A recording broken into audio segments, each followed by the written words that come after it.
National Economic Council to decide on creation of state police backed by state governments.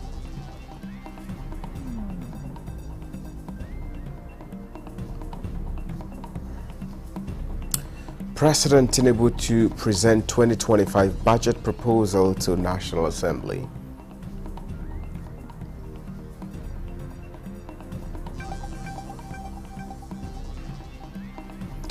And ECOWAS Council of Ministers strategizes on region's political and security situation.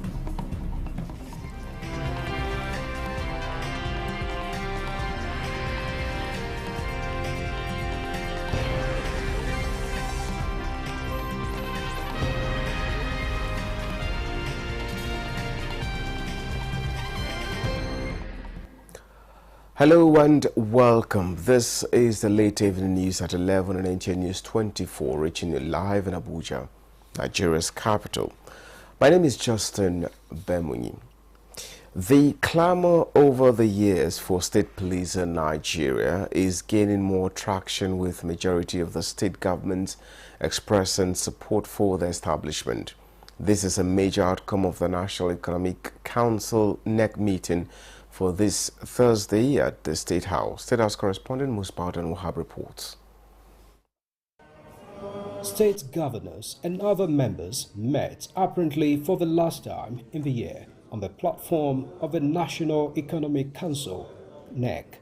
Vice President Kashim Shettima chaired the 147th meeting of the council as they picked up from where they left off previously, with the recently sworn-in governor of Edo State, Monday Okpeholo, coming as a new addition to their family. And again, the subnational leaders continued their pursuit of individual police outfits in their respective states.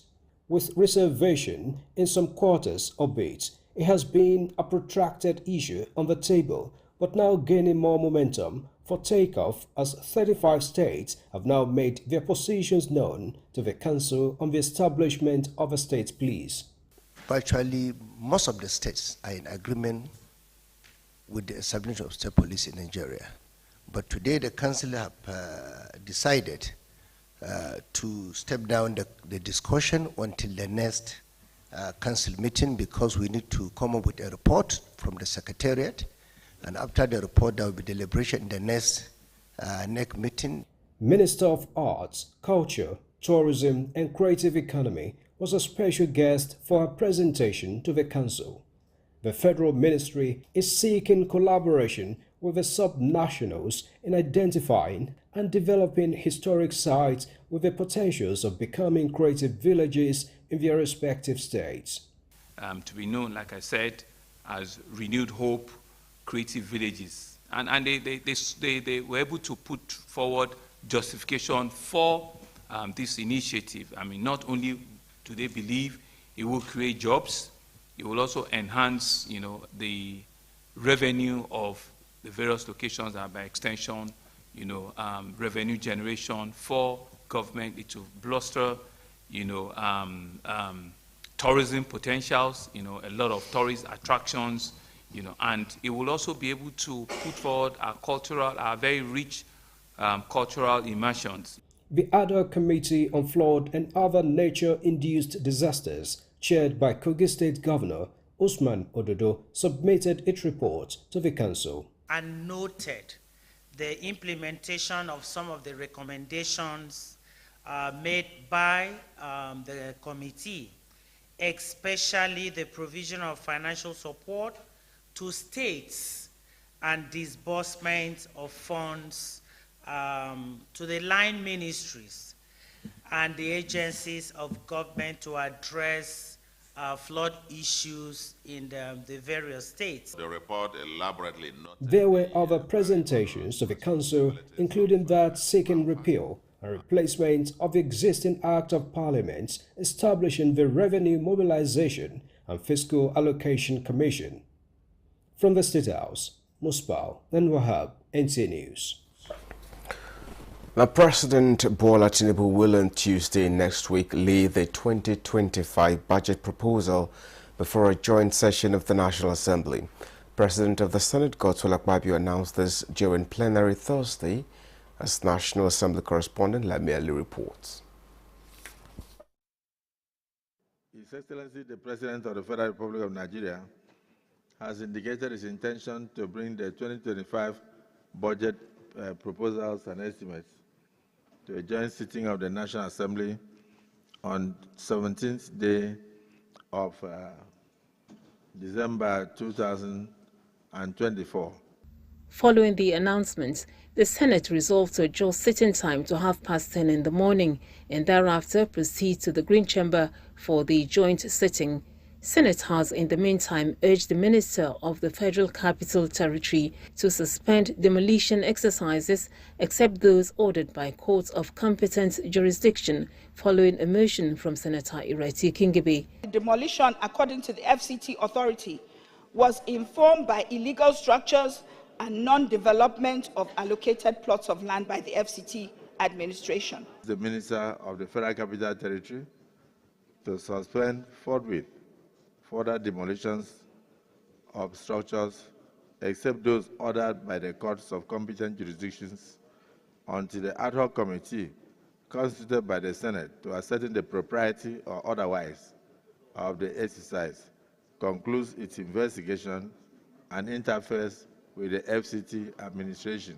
Senators also passed a resolution to issue a warrant of arrest on the managing director of the construction company, Julius Berger, for alleged failure to appear before the Works Committee to explain non-completion of the Itu-Udupani Highway. Even some of our ministers are not answerable to the committees, and enough is enough.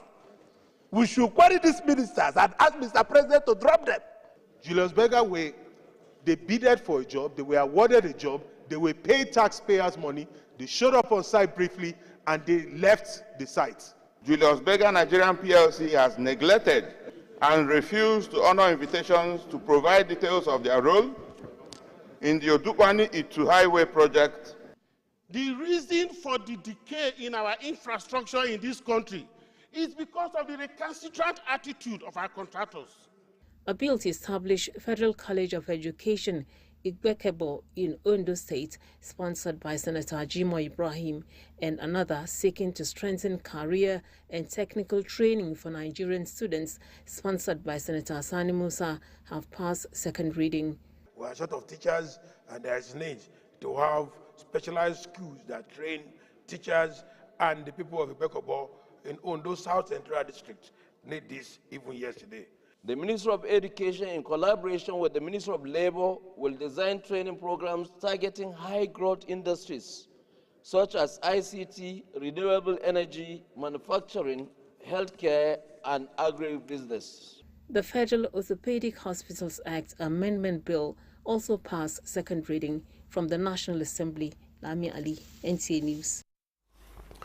Now, the House of Representatives has mandated its Committee on Environment to launch an investigation into what it calls unprofessional and indiscriminate disposal of crude oil and other petroleum products recovered from illegal refineries, particularly in the Niger Delta region. This followed the adoption of a motion and notice by lawmakers at Thursday's plenary. National Assembly correspondent Mitari Ekbeng reports. The motion, sponsored by Representative Marie Ebikake, highlights the alarming economic losses arising from crude oil theft, but regrets further pollution of the environment when stolen crude recovered by joint military operations are burnt. The combined effects are directly contributing to the rising levels of toxicity of the Niger Delta environment. They have results. To urge the federal government through the Ministry of Environment to hold environmental hostile practice for an eco-friendly and professional method of disposing crude oil and allied materials seized in the course of security operations. The House also sought investigation into an alleged mismanagement of 350 billion naira loan for accelerating nutrition results in Nigeria, a World Bank-funded project meant to address malnutrition in vulnerable communities across 12 states. To mandate the Committee on Nutrition and Food Security, the Committee on Finance, the Committee on AIDS, Loan and Debt Management, to investigate the ARIN World Bank loan to ensure that special programs of nutrition values are not abused or mismanaged. Delegates of the Global Tuberculosis Caucus, an international advocacy group of parliamentarians, were in plenary to canvass stronger measures by government to put an end to the scourge of tuberculosis. Lawmakers sought humanitarian assistance for several government institutions ravaged by flood disaster in Borno State this year, including the Nigerian Arabic Language Village.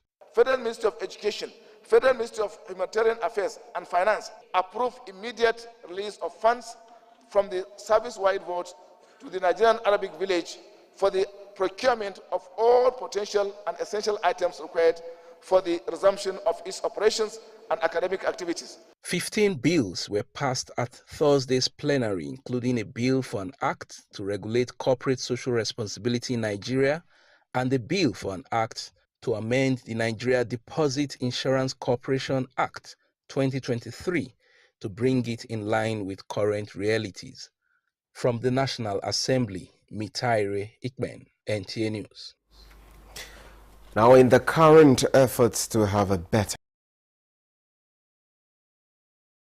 Nigeria, discussions have continued to trail critical issues surrounding tax policy that will lead to fair and equitable system. This was the thrust of a one-day roundtable on the tax reform bills organized by the National Institute for Legislative and Democratic Studies. Mohammed Rabiu Ali reports. Diverse sets of experts, policy makers, and legislators are here giving their insight and expertise on how to move towards a more just and balanced economic framework. It is the talk of the moment, tax reform bills. Let us use this moment to reaffirm our unwavering commitment to a National Assembly that is pro-people, pro-democracy, and pro-progress.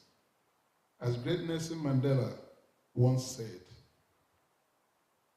it always seems impossible until it is done.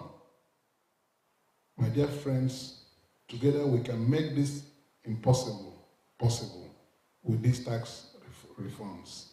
The debates, the disagreements are part of it, and it's healthy.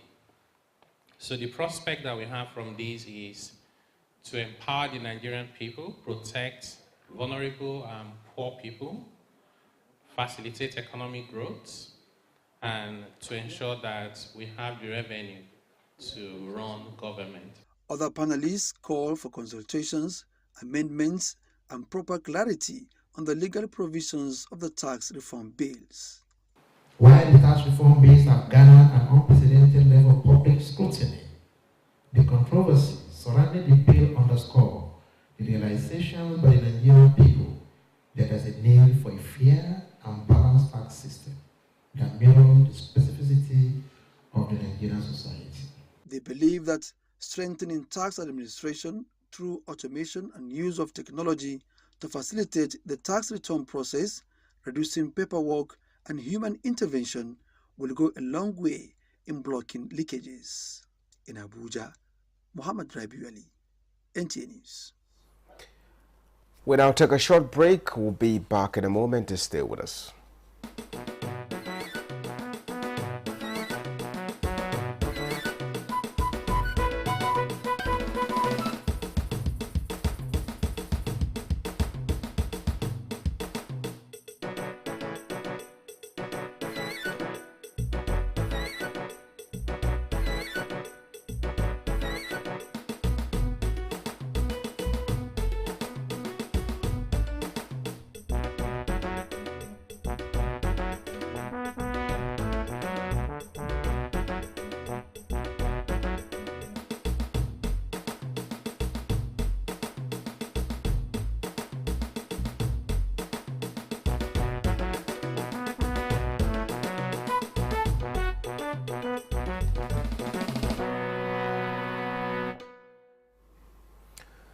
Now, the 48th National Council on Information and National Orientation has commenced in Kaduna, with participants adopting the draft report on the National Information Policy document. Saliu Abdullahi Kwanara reports. After about 6 years on hold, this marks the return of the annual intellectual exercise, which often produces a working guide to the Ministry of Information and National Orientation. After vigorous scrutiny by various committees, this 41-page draft National Information Policy 2024 is expected to provide a flexible framework within which modern information systems and strategies can be deployed for national development in line with global best practices and the policies of the Renewed Hope Agenda. A government cannot be truly inclusive if its policies and programs are not effectively communicated or widely understood by the citizenry. Our task, therefore, is to harmonize efforts across all tiers of government, leveraging on our collective expertise. Whatever communication comes out of this will be shared with Kaduna State Government as a template to improve on our information management.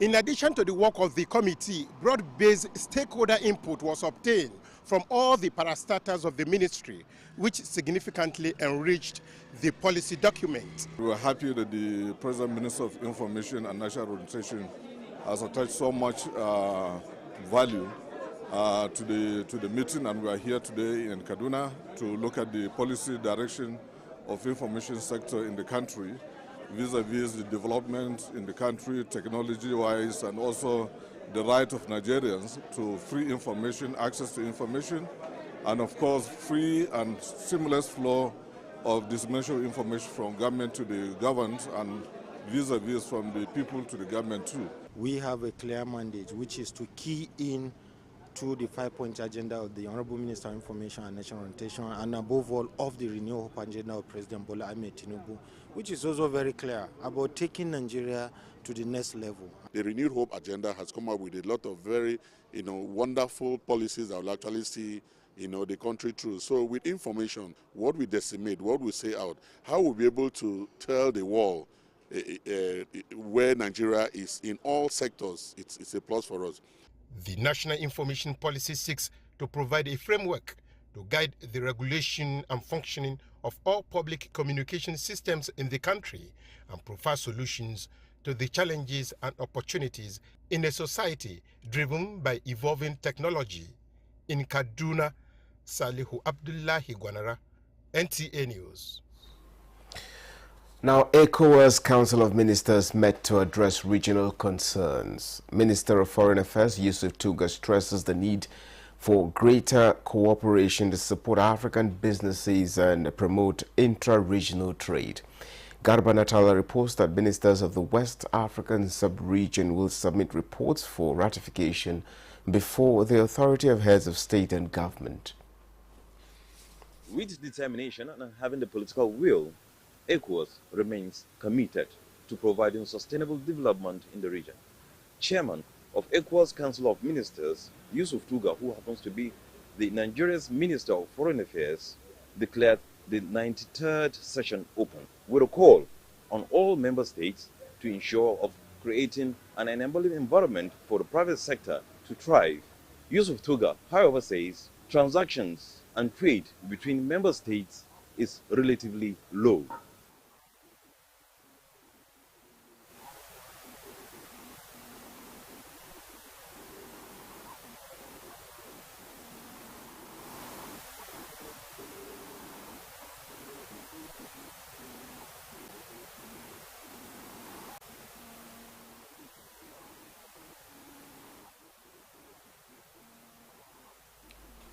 We apologize for the loss of audio in that report. Now, moving on, Nigeria is intensifying efforts to reduce maternal and newborn deaths by 30% before 2030.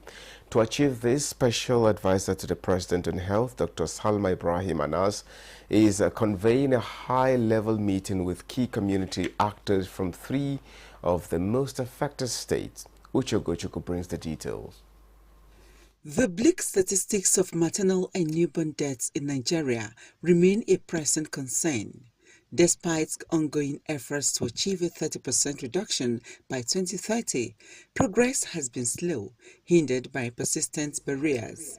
This has prompted a meeting of community stakeholders to discuss the root causes of these alarming figures and explore practical, homegrown solutions peculiar to each state. We are operating in a society, in a community. We are talking to people that already have their own culture, their own ways of doing things. They have their beliefs. So there is no way you can be talking in vacuum and you expect results. And now we're engaging the crux of where the issues are, and that is the community. Commissioners from the 3 pilot states, Borno, Kaduna and Sokoto, alongside community and religious leaders, have pledged to collaborate on implementing locally tailored frameworks aimed at transforming the current situation, aligning with the National Health Sector Renewal Investment Initiative and the SWAP program. We remain resolute in reducing maternal and newborn deaths across our dear state and the nation in general. We want pregnancy by choice, not by accident. And we can achieve it through promoting modern family planning methods. Plans are already underway to extend this engagement to all 6 Nigeria, ensuring that no region is left behind in the fight to improve maternal and newborn health outcomes. Uche Ugochukwu, NTA News. Now, the federal government will continue to rid farmers of producers, dealers and marketers of adulterated fertilizer across Nigeria, and in line with its commitment to ensure only qualitative farm inputs are available for sale to farmers. This disclosure was made during a raid on substandard and adulterated fertilizer dealers in Jos, Niger, Kaduna, Kano and Katsina states by Farm Input Support Services Department in the Federal Ministry of Agriculture and Food Security. Ibrahim Bello Gunda reports. The crackdown on dealers of adulterated and substandard fertilizer is in line with Presidential Agricultural Initiative for Food Security to rid the market and farmers of the harmful substances sold to them as fertilizer by unpatriotic persons. While in Jos, the team of officials from Input Support Services Department of the Federal Ministry of Agriculture and Food Security, accompanied by a team of Joint Security Patrol, visited Bokos, Barikin Ladi and Mangu local government areas fertilizer market in the state. The team discovered stash of substandard and adulterated fertilizer, leading to confiscation of products and arrest of suspects. We are going to get the owner of this shop arrested so that he's going to face the necessary prosecution in line with the provisions of the National Fertilizer Quality Control Act of 2019. We met her selling fake adulterated golden fertilizer. So right now she's with the police. In Niger State, the story was similar as the team discovered adulterated and substandard fertilizer, which was confiscated. The people that are actually involved in the adulteration of fertilizer get the good ones from the registered dealers, take it to their own hideout and get products to mix it up. Officials of Farm Input Support Department also visited Kaduna, Kano and Katsina states, where a large consignment of adulterated fertilizer was discovered and arrest made. The operation is successful. The thing is that we didn't get the owner of the shop. I am sure by the time we detain these people, he will come forward. The product that we want to confiscate is a make type of golden fertilizer that the bag completely different. The print on the bag is different. The write-up on the bag is different. Some fertilizer dealers commended the exercise and promised to continue to support government effort. Once in a month, I believe it will control, it will stop this, as in doing fake products to sell to farmers. We are calling our colleagues and our people to buy good from the source area. That other good big companies and the other company we are buying from them. Yes, we are not to sell any bad and other adulterated good. To ensure only genuine and qualitative farm inputs hit market across the country, the raid on producers and dealers of substandard fertilizer and farm input continues. Ibrahim Bello Gunda, NTA News. This is where we end the late evening news at 11 on NTA News 24. Thank you so much for being a part of it. My name is Justin Bemunyi and I say do have a wonderful night rest.